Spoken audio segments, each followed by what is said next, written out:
Pues ya con esta terna me da miedo, porque esta terna ya tiene un caché que a veces a uno le supera, incluso desde el afán de querer estar bien delante de otros. Arrímate, Vicente, que la función de un matador es arrimarse. Bien, le pongo el micro, sí. Usted me hace una señal así que yo estoy dispuesto. Bien, pues les decía, miren, yo esta noche, con la facilidad que nos da internet, me he sacado 10 folios de don Álvaro Domés Romero. Están aquí todos, y posiblemente hasta sea verdad todo lo que pone, pues me lo he leído y digo, tiene que ser verdad. Pero yo no voy a leer, porque si yo he venido después de hacerme todos esos kilómetros que me he hecho para leerle 4 papeles a ustedes, poco mérito tengo yo. Así que les voy a dar una visión muy particular de cómo ve un joven aficionado a este hombre que tengo sentado ahora aquí a mi izquierda y, como les decía, es el protagonista principal de toda esta noche. Uno, cuando empezaba a ver toros, y la afición fue de mi abuelo, por narices, decía que había un torero que le gustaba, que era el Niño de la Capea, y un rejoneador que era don Álvaro Domés, porque los rejoneadores, además, si se dan ustedes cuenta, siguen teniendo, como los ganaderos, el don por delante. Es algo que los toreros no tenéis, pero lo tienen los rejoneadores, ¿no? Y los ganaderos en los carteles.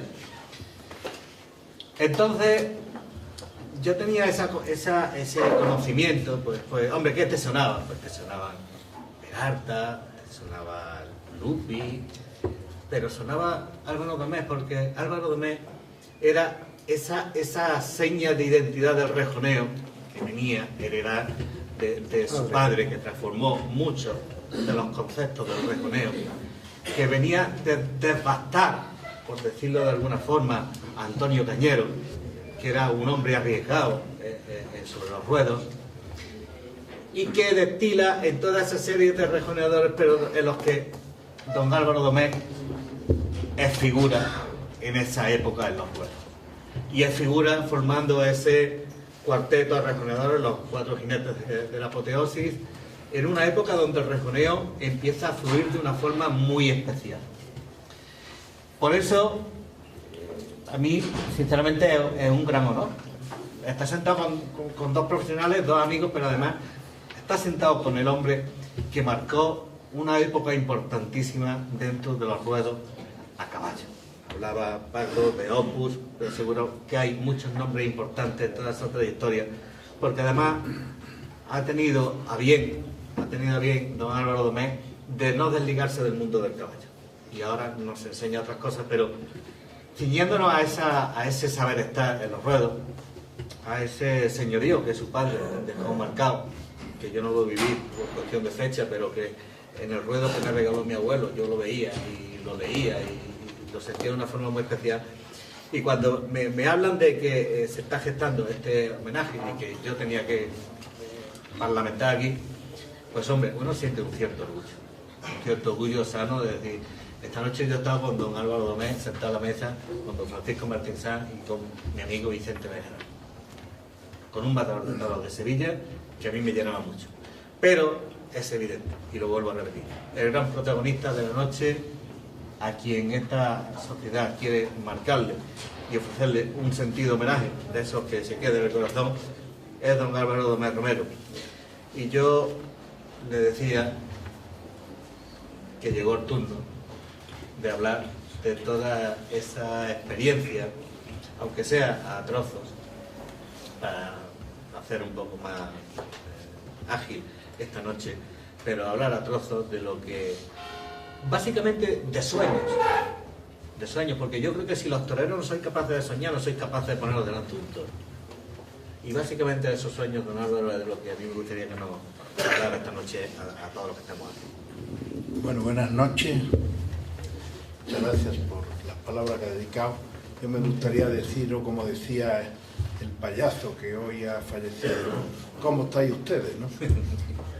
Y es que lo conocí y fue un hombre que me llevó al circo, ¿no? Porque yo trabajé en Madrid unos días en un circo que él montó y entonces pues me llevó allí a caballo y yo hacía un número de circo a caballo, y hoy ha fallecido el hombre, y es un hombre que he tenido, pues con ese motivo, una relación con él.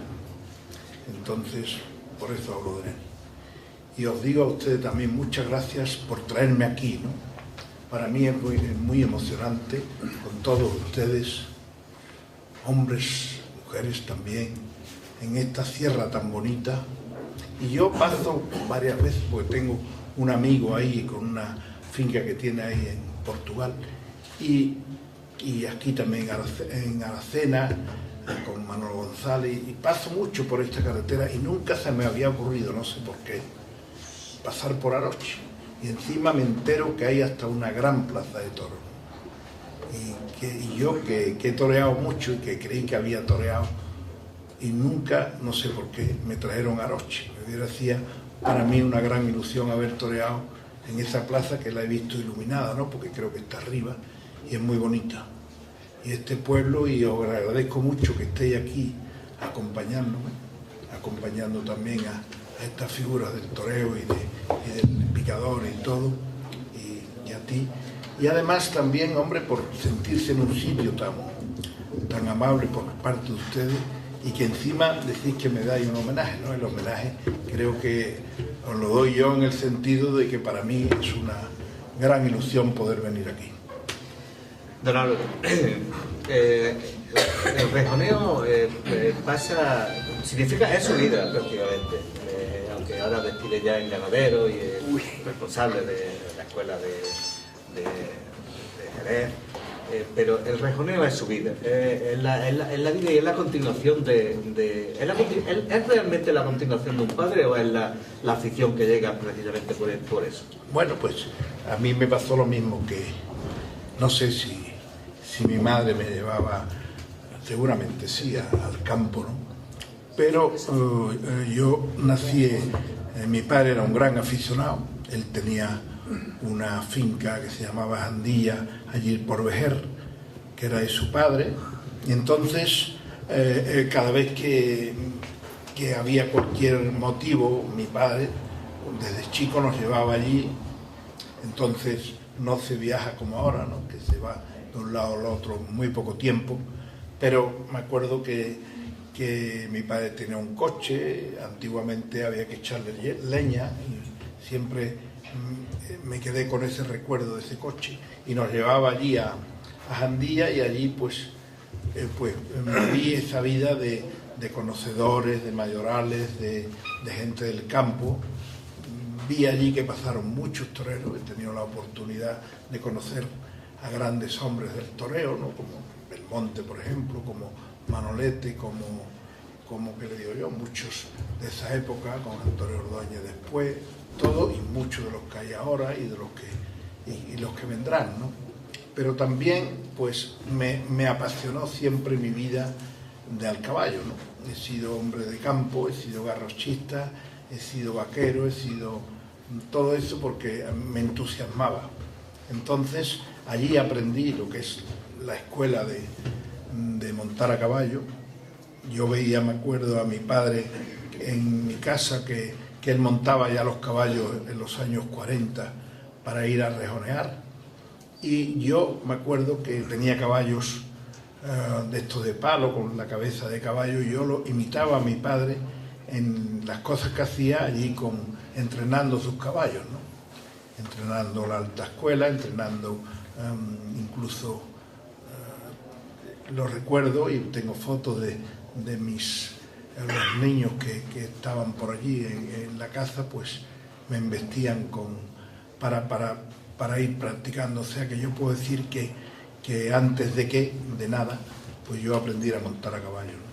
Desde entonces tuve una gran ilusión, y poco a poco, pues después de estudiar, que siempre hay que estudiar, pero mi padre tuvo un detalle que lo recuerdo mucho, que cuando me mandó interno, primero estuve en Málaga, pero cuando llegué a Sevilla, pues me mandó un caballo al colegio. Eso para estudiar no es muy bueno, pero es verdad que allí en un colegio que se llamaba Portaceli en Sevilla, había cerca una huerta y hablamos con el huertero y el hombre me tenía allí mi caballo. Entonces yo a la hora del recreo, pues saltaba una tapia pequeña que había y yo montaba mi caballo. Todos los domingos también, pues yo era el que lo llevaba al patio del caballo y que estábamos allí internos y pues hacía yo un poco de exhibición, ¿no? Entonces desde entonces me marcaron las cosas estas del caballo, ¿no? Los aquilones. Después también pues he tenido la suerte de seguir en la profesión, de ser rejoneador, ¿no? Que he estado mucho tiempo, primero una época de festivales y cosas estas, pero después pues empecé a torear y me he llevado pues casi más de 25 años rejoneando. He tenido la ilusión y la posibilidad de torear en muchas plazas, y entonces toda mi vida se ha mancado en el caballo, en la plaza, pero también en el campo, ¿no? Que es muy bonita, ¿no? Porque he podido estar en muchísimos tentaderos de acoso y derribo, que a mí es una pasión que me gusta, y ya que tengo muchos años, pues todavía me permite algunas veces, como yo digo, pegar una chaita, ¿no? O sea que tengo que darles gracias a mi padre que me hizo esa educación y a toda la gente que he podido conocer por todas partes, y hoy me trae aquí a conocer a todos ustedes, que veo que sois hombres de campo, hombres he preguntado y por varias cosas de vuestras cosas que hacéis aquí, y para mí, os vuelvo a repetir, es un honor estar aquí.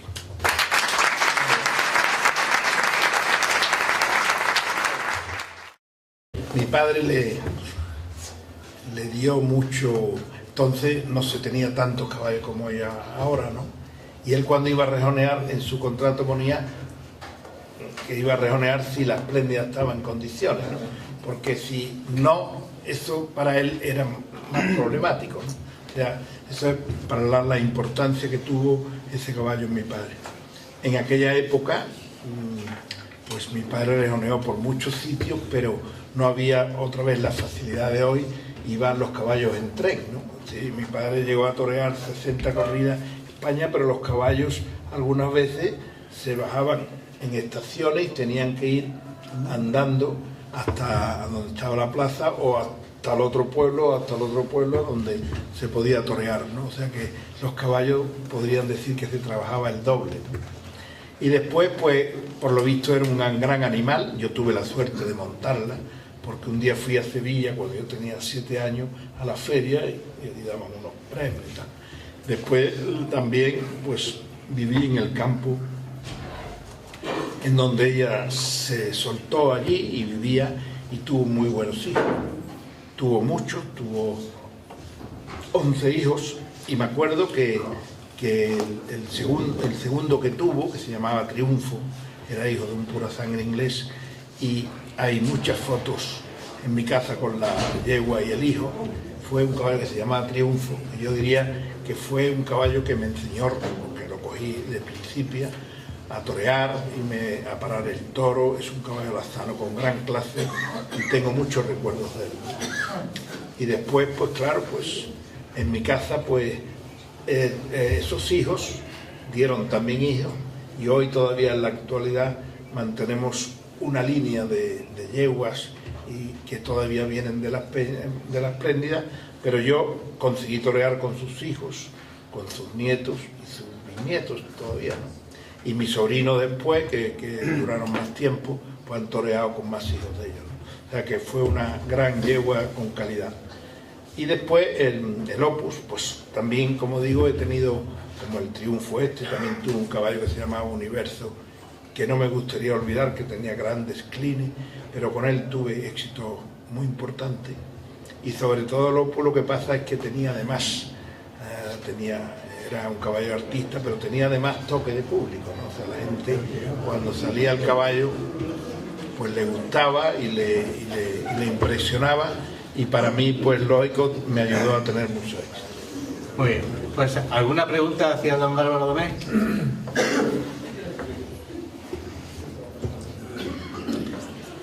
Yo le diría que vamos a ver.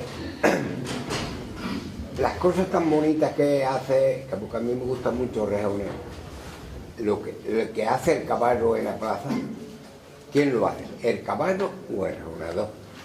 Mire, le voy a decir, el caballo para hacer esas cosas... Porque son unas cosas preciosas, ¿eh? Es un animal que, como todos los animales, y usted lo sabe porque veo con su afición, que al caballo hay que enseñarle a hacer esas cosas, pero también al caballo hay que domarlo. La doma no quiere decir castigarlo, sino que poder tener sobre el caballo el control de lo que tiene que hacer, ¿no? Entonces usted le puede pedir desde su control pues que ande al paso, que trote, que galope, que haga medias vueltas, que haga piruetas, que haga a lo mejor piafé, que es muy bonito, que es cuando el caballo pues mueve sus patas sincronizadamente, el passage, el paso español, que todo eso lo conocéis ustedes, y entonces el caballo después, si esa, tiene que tener la condición, ¿no? Porque a nosotros cada uno debemos de servir para alguna cosa, ¿no? Entonces lo mismo le pasa a los caballos, el caballo que es artista, que tiene que tener algún valor, bastante. Después tiene que tener habilidad, porque el toro embiste, pero también hay que librarse de él, ¿no? Y entonces todo eso, quien se lo enseña es su jinete. Y quien lo pone en marcha es su jinete, pero el caballo pues tiene que dejar al jinete ir a donde lo mandan y tener el corazón suficiente como tiene cualquier torero. A eso me refiero, a que sale del caballo o de jinete. Hombre, hay que mandarlo, Caballero. Yo, a don Álvaro, tengo entendido que es el director de la Alta Escuela de Jerez. Ya no. Ya no, bueno, igual. Ha entrado a la política. Me acuerdo un banderillero que le dijeron, Bernardo, que era de mi padre, que le dijeron, pero, oye, el señor, no, pero es que el protocolo dice que no puede llegar.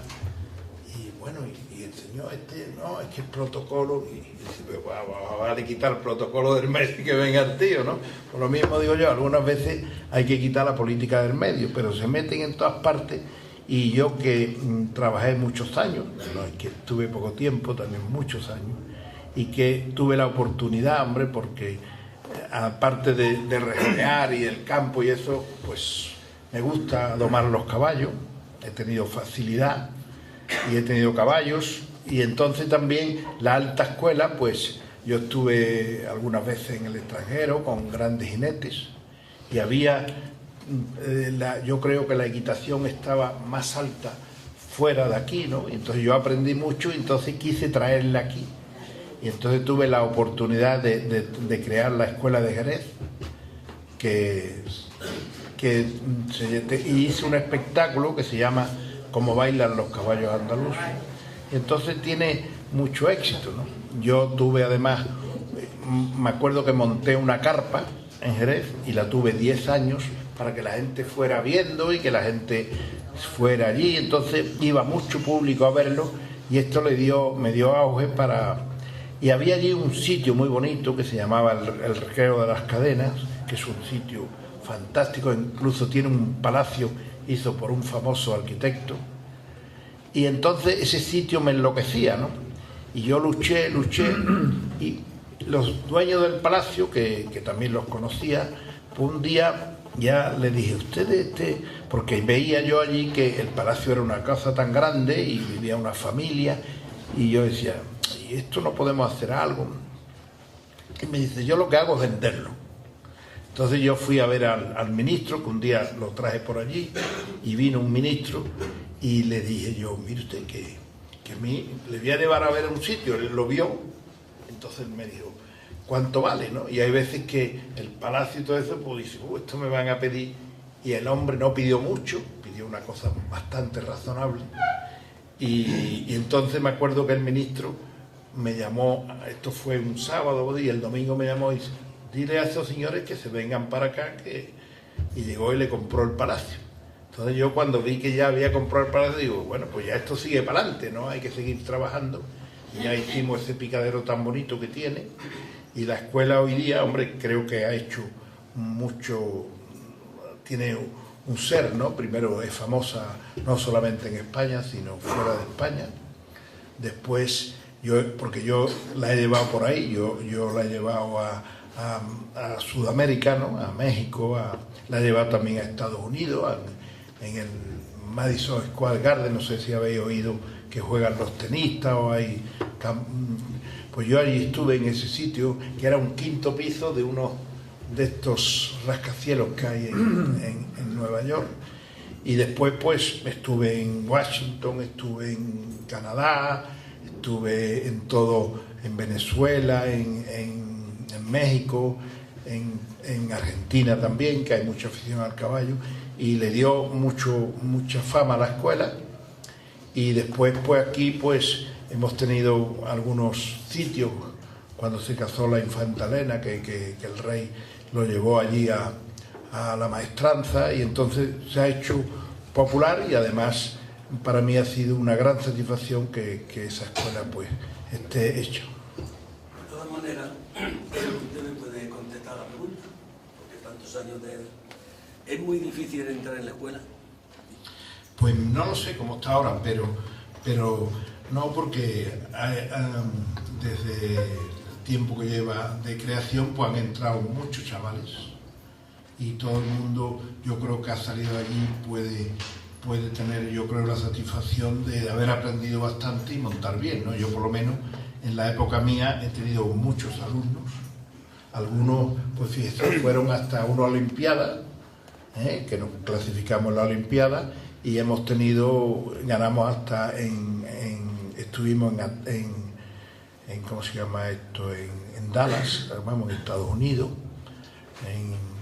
Después estuvimos en Sydney también, y después fuimos a Atenas, donde estuvieron las Olimpiadas de Atenas, y ahí nos dieron una medalla de plata, ganamos el segundo puesto por equipos, y también en varios juegos que hemos estado, de juegos de caballos, ¿no? De hípicos, pues ganamos también una medalla de bronce.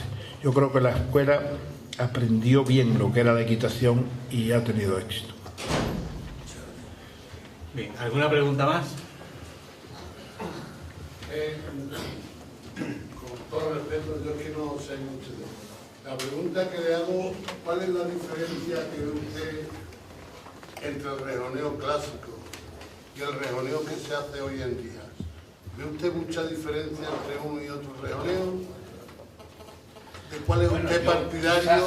¿De cuál no? Yo sé que me voltea a decir que usted es partidario de todos, pero ¿de cuál es usted? No, ¿Cómo ve usted el rejoneo actual? Ahora, como es lógico, Sí, yo sé. para hablar un poquito quizás a mi favor, yo le voy a decir que el rejoneo de mi época quizás era distinto al de esta época.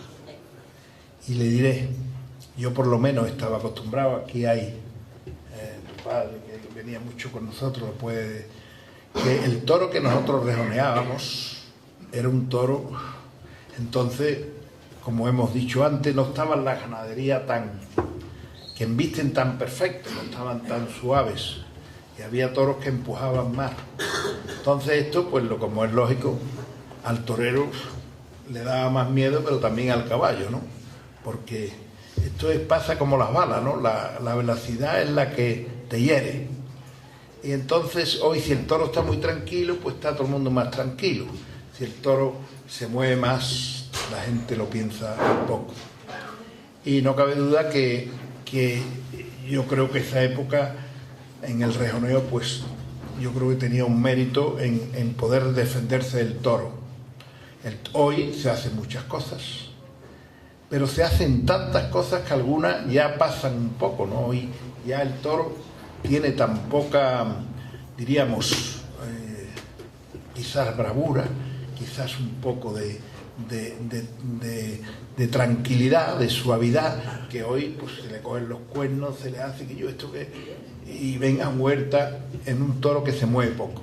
Yo creo que el rejoneo y el caballo pues necesita también, como el toreo, el toro que se mueva.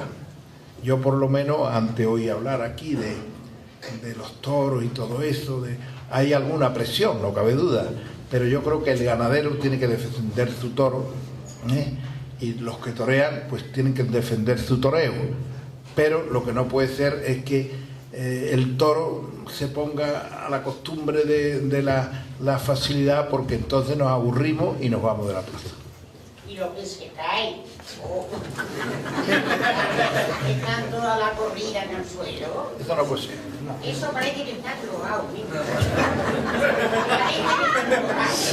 Siento tener que hablar de eso, pero desgraciadamente algunas veces pasa. ¿Verdad que sí? Y yo, mire, lo he sufrido en mis carnes, ¿no? Porque usted sabe que los toreros... Yo, por ejemplo, he visto aquí, cuando llega Ruedo, aquí está mi corrida y la tengo que defender, porque yo tengo que defender también no solo eso, sino el prestigio de la ganadería. Yo procuro que envistan, alguna vez también me equivoco, que envistan bien es lo más agradable del mundo, pero que nunca el toro parece que está allí, el pobrecito. Pero una cosa que tengo una curiosidad grande. ¿Por qué toda la frenería o casi toda la ruta usa, tanto en la escuela como en Rejones, era la frenería de aquí de Cortegana? ¿Cómo? ¿Por qué usted usa los bocados, la frenería? La mayor parte de todo lo que se ha usado era de aquí de Cortegana. ¿Es porque lo hacía muy bien. ¿Por qué la diga que hoy o porque era buena o porque lo hacía muy bien. Yo venía mucho ahí, yo los compraba ahí. Y siempre además yo le decía, mire usted que tengo un caballo que necesita esto para ponerle aquí, y el hombre pues se molestaba y lo hacía, ¿no? Y he tenido mucha amistad con ellos y la verdad que eran una gente fantástica como artistas de lo que es el bocado, que es una cosa que como los dentistas cuando te ponen un esto que no está uno cómodo, pues está uno allí fatal. Al caballo también el bocado hay que ponérselo cómodo. A mí lo que más me gusta en este mundo, mire usted, el toro. Me alegro mucho. El año que viene va a haber corrida en Aroche. Digo, si se muere alguien, el día que hay una corrida no se entera nadie hasta que no pase la corrida. Claro. De lo que me gusta. ¿En Aroche va a haber corrida este año o no? Habrá que hablar con el señor Y alcalde. luego dicen que si luego no hay... Tenemos que hacer algo para darle. Una última pregunta. Tengo un turno de palabras. Ahora sí, sí que tenemos... Por favor, vamos a ir rematando ya. Venga, ya. Tengo una última pregunta por ahí y otra del empresario y cerramos, si les parece. Adelante. Don Álvaro, ¿por qué un toro en el reuneo no puede salvar la vida? ¿Cómo? ¿Por qué un toro en el reuneo no puede salvar la vida a usted indultado? No se puede indultar. Hombre, pues creo que se han indultado algunos también. Aquí es más difícil, ¿no? Pero porque quizás el primero que tiene que poner el indulto del toro es el ganadero, ¿no? Porque lo ve muy bueno y ya puede decir, ¿no? Entonces la gente lo apoya, ¿no? Y algunas veces en el rejoneo, pues yo creo que piensa el ganadero que no lo ha visto del todo bien y entonces pues a lo mejor no hace, pero yo soy partidario también, ¿no? Porque el rejoneo es una tienta igual. Yo algunas vacas las rejoneo y las toreo y creo que las veo igual que si fuera picada y toreada, ¿no? Y el rejoneo, pues, más que nada porque el ganadero quiere verlo también embestir por la muleta, porque después le tiene que servir para criar también corridas de toros para embestir. Una pregunta y cerramos. No, la pregunta es en el tiempo como profesional, ¿no? En el rejoneo, en la provincia de Huelva, ¿no? En sus actuaciones en la provincia de He Huelva. toreado muchas veces en Cortegana, en Aracena. ¿Cuáles son las que recuerda con más cariño o las donde usted se ha sentido más? Pues mira, antes he oído hablar ahí de Barcelona. Y Barcelona fue mi plaza donde yo he toreado hasta 120 corridas. Porque es que en Barcelona la plaza estaba siempre abierta. Domingo, el jueves, esto siempre había toros. Era una plaza que siempre iba gente. Entonces, y después una plaza que yo tuve suerte y además también, hay que decirlo, que Pedro Balañá, el viejo, pues él era muy amigo de mi padre y me llevó de pronto cuando yo toreé una corrida en Ronda, que se empeñó Antonio Ordóñez. Yo todavía no toreaba toreaba nada más que festivales y se empeñó en que fuera. Bueno, estuve bien y entonces él llamó a mi padre, para la Merced tiene que decir, pero si no está preparado, si no, pero me llevó allí, ¿no? Y eso, el tío, cuando yo toreé allí, bueno, corté hasta una oreja y me acuerdo que él me dijo, bueno, pues el domingo de resurrección, que era, porque ya acababa la temporada, la Merced, y empezaba, me dijo, el domingo de resurrección ya estás contratado. Y dio media vuelta y me dijo, el domingo y el lunes, que no me acordaba yo que el lunes también doy toreo porque era Pentecostés. Entonces yo ahí cogí fuerza y la verdad que fue un hombre muy amable, que no solamente me hizo las corridas que me hacía, pero algunas veces me decía, si algún domingo te quedas sin toro, me avisa y torea aquí. Oye, una última pregunta, porque esta surge de la mesa y no la voy a dejar en el tintero ni me dio. Esto no se va para el selladero. Así que Paco, sí, porque además va a enlazar, más peligroso. Es peligroso, sí, porque viniendo de uno que tiene la mano dura, cuidado, pero puede ser bonita, Paco, y no la voy a dejar pasar. Bueno. Cuéntalo el argumento porque Es muy interesante esta pregunta, porque yo en mi vida torera pues he tenido la suerte de ir con figura y ponerme delante muchos toros de don Álvaro. Y tuve la suerte, la gran suerte, aparte del toro ese de las 4 caídas, que tenía Albero hasta los calzoncillos en todos lados, en todos sitios. Me pegó, me dio una paliza tremenda. Pero aparte de eso, un toro en San Lucas de Barrameda, un toro que había sido embarcado también antes para Jerez, unos parecitos, y lo devolvieron. En definitiva, el animal tuvo su último destino en San Lucas. Y un toro que se crió con un perrito, no que se crió, sino que el toro comía en la pila del toro. El toro se echaba y el perro dormía allí. Y yo tuve la gran suerte de picar un toro bravo de verdad, de don Álvaro, en San Lucas de la Alameda, a las órdenes de Curro Romero. El toro de la perrita o del perrito, ¿no, don Álvaro? ¿Me lo puede usted eso aclarar? O a ellos mejor. Muchas gracias. Bueno, hay muchas anécdotas en el campo y me acuerdo yo que, bueno, tú sabes que algunas veces los cazadores se cansan o algo, soltaron un perrito chico, era colorado con pintas blancas. Flor de Camón. Y entonces había un toro casi del mismo palo, que era también flor de gamón, o sea, blanco y con pinta.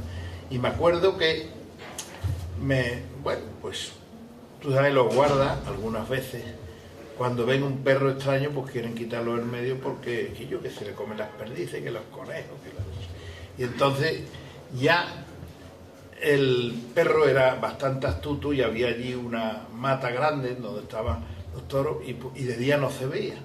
Pero a mí me decía, hay un perrito aquí, el perro, y yo digo, bueno, ¿y el perro de que vive aquí, que come? Bueno, en la pila del toro burraco está siempre y no sé qué. Y entonces ya empezó a coger, diríamos, fama el perro y entonces pues un día pues enmarcamos la corrida para Jerez. Y esa corrida, por algo, no sé qué, la echaron para atrás, no sé por qué, porque después se ligaron algunos toros en Barcelona, otros en Jaén, y esto después fueron a San Lucas. Y el toro, pues ya empezamos a conocerlo, y me acuerdo yo que el toro se escondía de día, pero algunas veces ya cuando estaba la tarde tranquilo y todo, iba uno allí despacito y veía uno el toro echado y el perrito debajo del toro.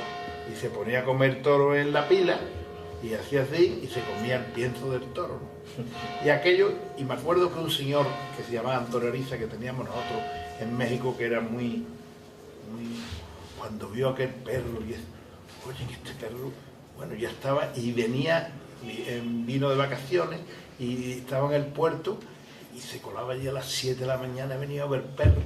Y el perro no, hasta por la noche no sale, pues venía por la noche a ver el perro y oye, cogió el perro una gran fama y entonces todo el mundo fue a verlo y dio la casualidad y ya todo el mundo sabía la historia de eso, porque llegó, cuando lo embarcamos a Jerez, de pronto el perro apareció en los corrales, en el trágala.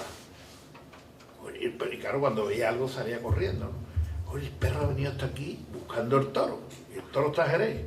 Pero como lo devolvieron para atrás, pues el toro fue a su cerrado. el perro parecía que se había perdido y cuantito que estuvo allí el toro con su cerrado, allí apareció el perro. Toro bravo, de verdad. Bien, señores, pues vamos a cerrar esta noche por parte de la entidad que organiza este acto, de la Asociación del Casino, haciendo la entrega de unos obsequios a los personajes que nos han acompañado esta noche. Yo invitaría a que don Rafael Candeán, secretario de este centro cultural, le hiciera entrega a don Francisco Martín Saz de esa placa de agradecimiento de atención que quieren tener de su trofeo.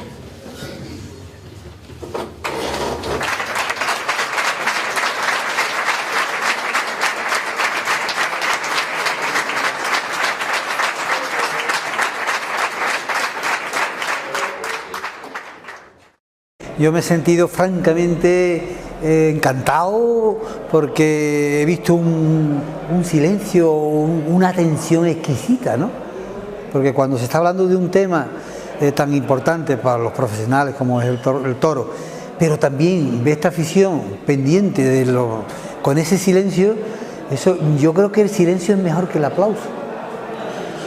Y hombre, yo he querido dar a entender en mi intervención que quizá, como también bien dicho, ahí se puede molestar a algún ganadero más que otro, a algún compañero, pero lo siento, yo llevo la afición por dentro, lo he vivido, he nacido en ella y la defiendo a capa y a espada.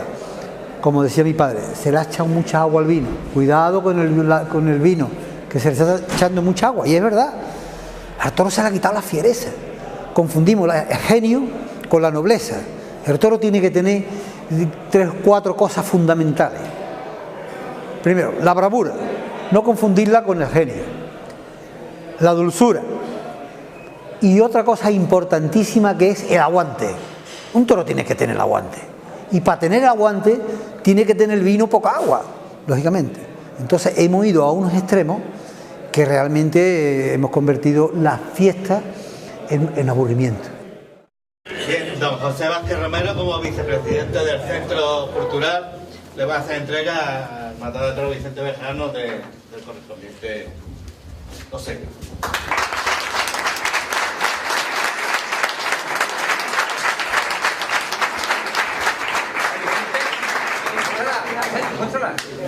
Y el homenaje especial de esta noche de un hombre sencillo, de un hombre de campo, de un hombre de corazón, de un figura de esta historia, del rejoneo, un hombre que dio muchas satisfacciones a los aficionados y que ustedes han tenido, yo creo que el bonito detalle y el justo detalle de querer homenajearlo en vuestro pueblo, que las casas de cada uno son donde mejor se homenajean a los amigos, y esta es vuestra casa, por cierto, acogedora, 100%. Habéis tenido el acierto, como yo digo, de darle un homenaje a quien fue y a quien seguramente siempre será, como cualquiera de estas 2 personas que han estado en la mesa, porque los toreros nunca se van aunque se corten la coleta, y don Álvaro siempre está en el pensamiento, en el corazón de muchos aficionados y especialmente en el de todos ustedes. Así que don Rafael Candeán, como primer teniente de alcalde, porque tiene muchas funciones, este es un político, pero no es maleta, parece que no es maleta, le va a hacer entrega de esa placa de recuerdo a don Álvaro.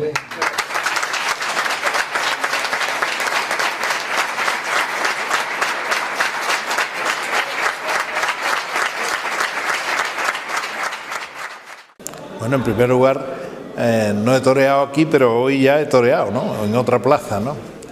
Y nada, he estado muy contento y la gente aquí muy amable. Y la verdad que hemos pasado un rato muy agradable.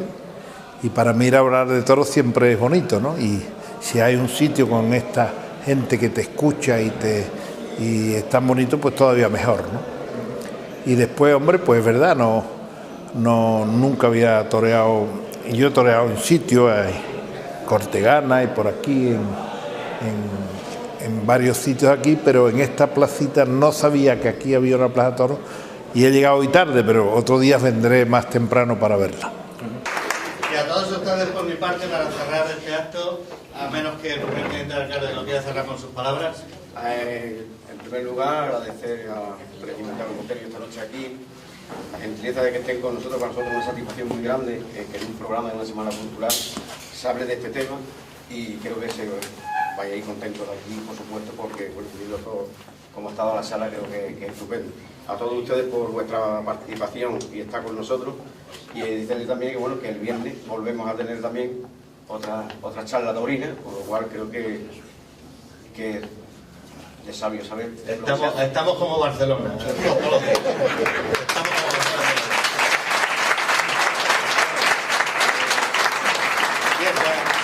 Señores, disculpadme un momento, no me quiero ir de aquí sin despedirme. Darles las gracias por la atención con la que han seguido este acto, por ese silencio riguroso que nos han prestado para poder hablar de toros, y despedirme de mis compañeros de mesa, de los protagonistas de esta noche, que han sido para mí, tenerlos cerca, un enorme lujo, como aficionado y como amigo. Mi corazón se han quedado ustedes con un cachito grande de él, seguro.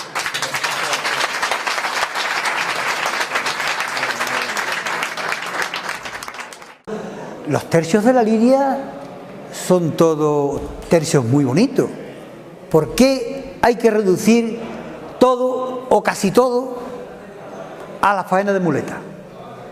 Qué bonito es correr un toro una mano, qué bonito un tercio de banderilla, qué bonito un quite a tiempo, qué bonito dejar un toro de largo en el caballo. Si es que eso es lo más bonito que hay. Pero claro, ahí ocurre una cosa. Y ahora que no nos está escuchando nadie, que las palmas las quieren solamente el que de verdad se juega la vida, que es el torero, el matador, ¿no? Pero que yo pienso que eso no le quita al matador ni esto, sino al revés, predispone. Ahí está. Predispone. Y claro, si le quitamos la emoción al toro, le quitamos la emoción al caballo, pues entonces resulta de que... Y eso valdría muchísimo para la fiesta. Sería un revulsivo para la fiesta. Que los toreros fueran más generosos. Y le dejaran más sitio. Más sitio a los subalternos. Que los hay buenísimos. Y los ha habido y los habrá.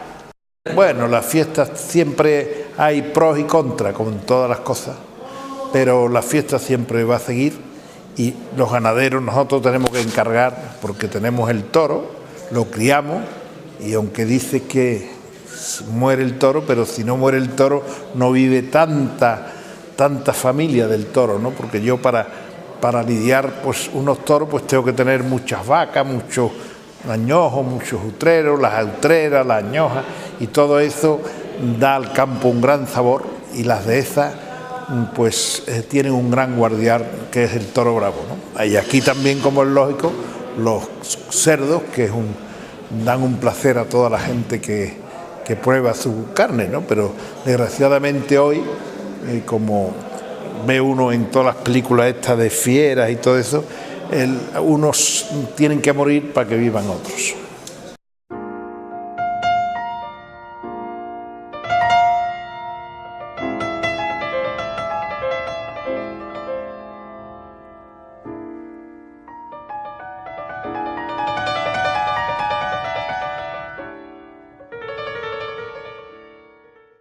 Este homenaje y que yo tenía que parlamentar aquí, pues hombre, uno siente un cierto orgullo sano de decir, esta noche yo estaba con don Álvaro Domés sentado a la mesa, con don Francisco Martín Sanz y con mi amigo Vicente Mejera, con un matador de toros de Sevilla que a mí me llenaba mucho.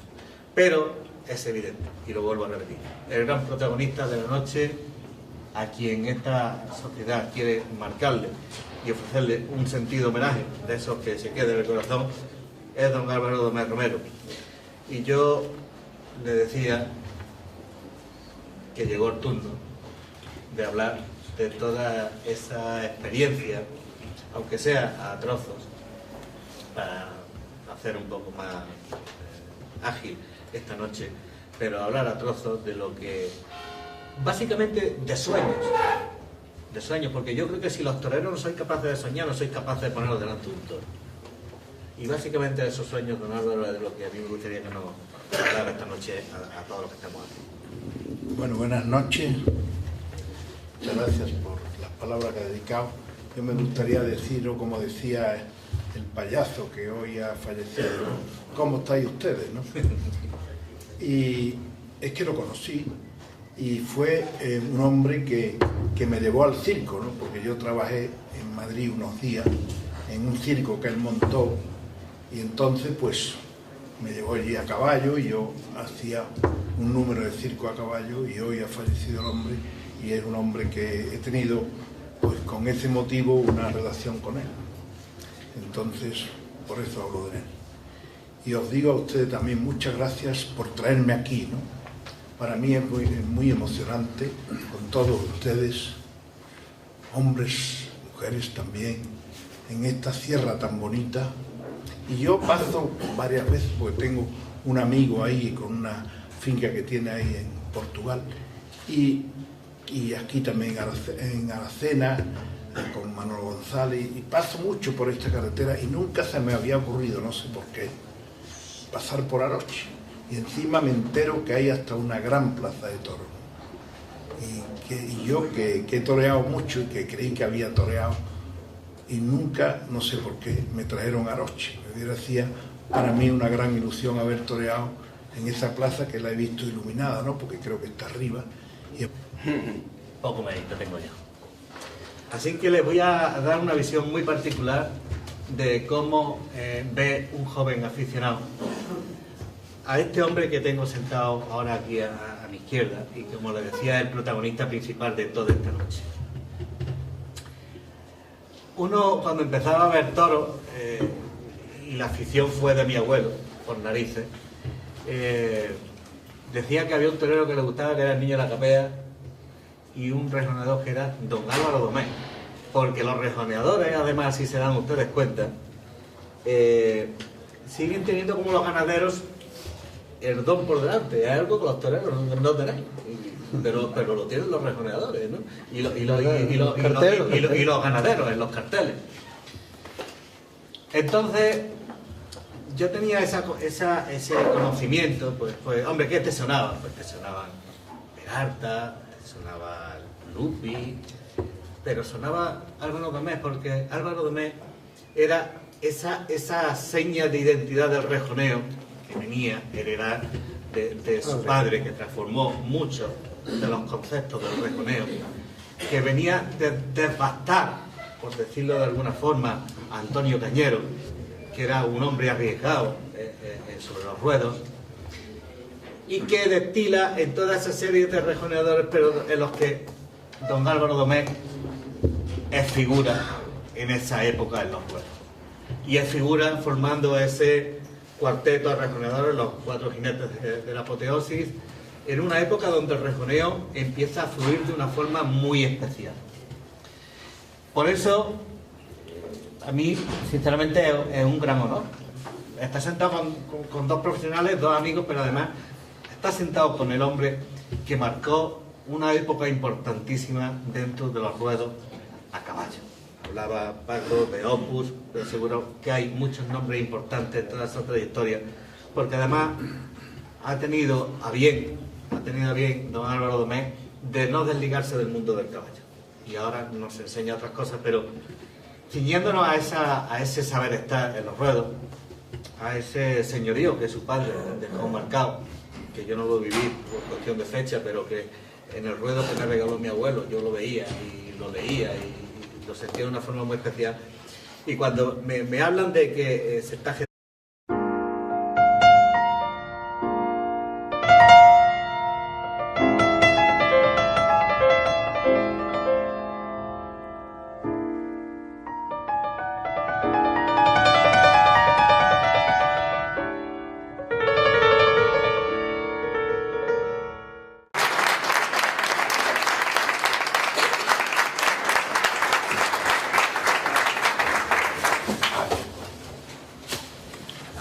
pues ya con esta terna me da miedo, porque esta terna ya tiene un caché que a veces a uno le supera, incluso desde el afán de querer estar bien delante de otros.